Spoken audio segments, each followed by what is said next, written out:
Ladies and gentlemen, welcome to the Rogers Kakasungura YouTube channel.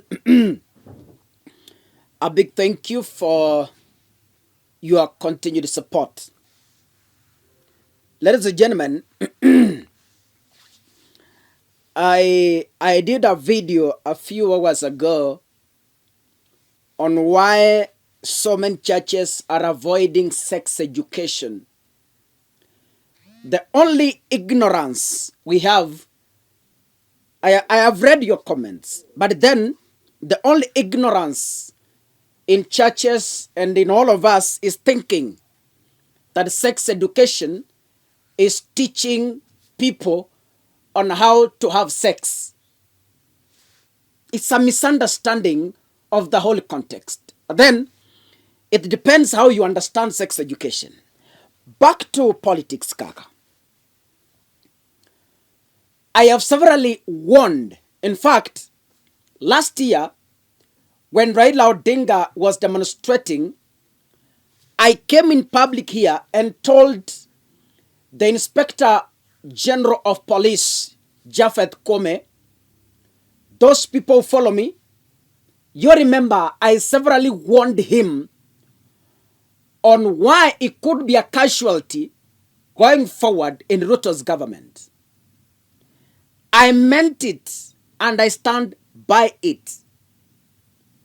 When you keenly listen to the sentiments made by Kenya Kwanza politicians, they do not want Koome because of what they say, his unprofessionalism in handling escalating matters between the police and the Kenyans.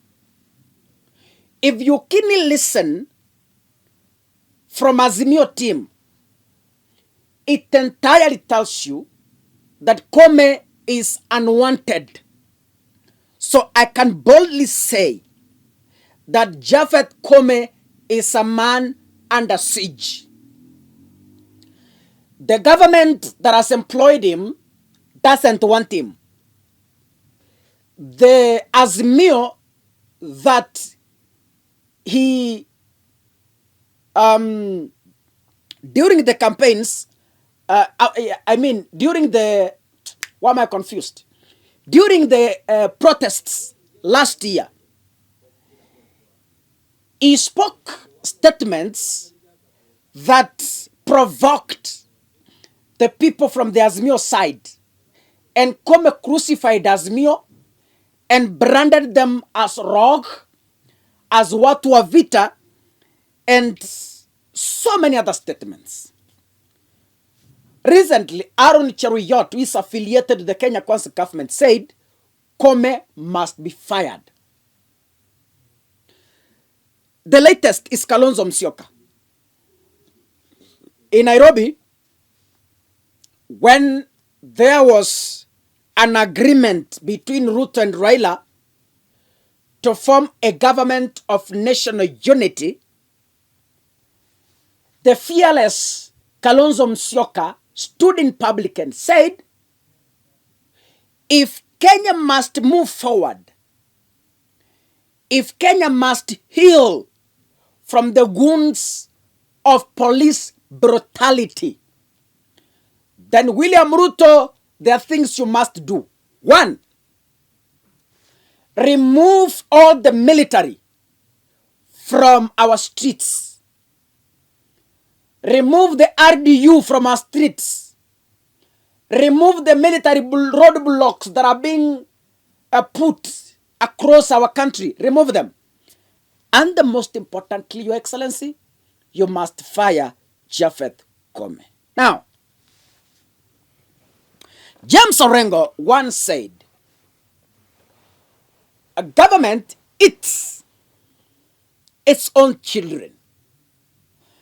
And Kaka, maybe tomorrow, you are listening to me, and maybe tomorrow, you will be given chance in a government. As you be patriotic to that government, as you serve that government, remember and put one thing in mind. There comes a time when government sacrifices its own children. Just to put that in mind. And if there is someone who is going to be sacrificed in this government, it is none other than Japheth Koome himself. Can we listen to what Kalonzo Musyoka told the president? But now is the time. The country is at a crossroads. Can we, for a beginning, even in order to bring the country to normalcy, can you, Mr. President, order the Inspector General of Police, if he doesn't resign, can he remove the police from the streets? Can the army get out of our streets and back to the barracks? Ladies and gentlemen, that is Kalonzo Musyoka. We are expecting a government of national unity. A government of national unity means a government where Ruto will have a say, and before that say is implemented, Raila must also have his say. Raila say, Ruto say, put on the table, they bring a solution. That is the meaning of a government of national unity. Listen, today, William Ruto is having a presser. I don't want to hint on what he is set to talk about. But just know the reorganization of government that he said is looming. Either we expect some cabinet secretaries to be fired, ministries to be reduced, and some people in government either to be fired, be transferred, or be whipped away from the face of the Kenya Kwanza government. And I repeat, keep this video for future reference. I'm not saying today, I'm not saying tomorrow, but IG Koome will not finish with this government. He will not. Because chake tayari kimewekwa motoni. So, he might not finish with this government. Very soon, it can take a year, it can be today. Very soon, Japheth Koome will be past tense in the Republic of Kenya. Past tense. Hatutamusikia tena. Past tense. As much as you are called to serve a government, remember, a time is coming when you will be a civilian. How will you want to be treated?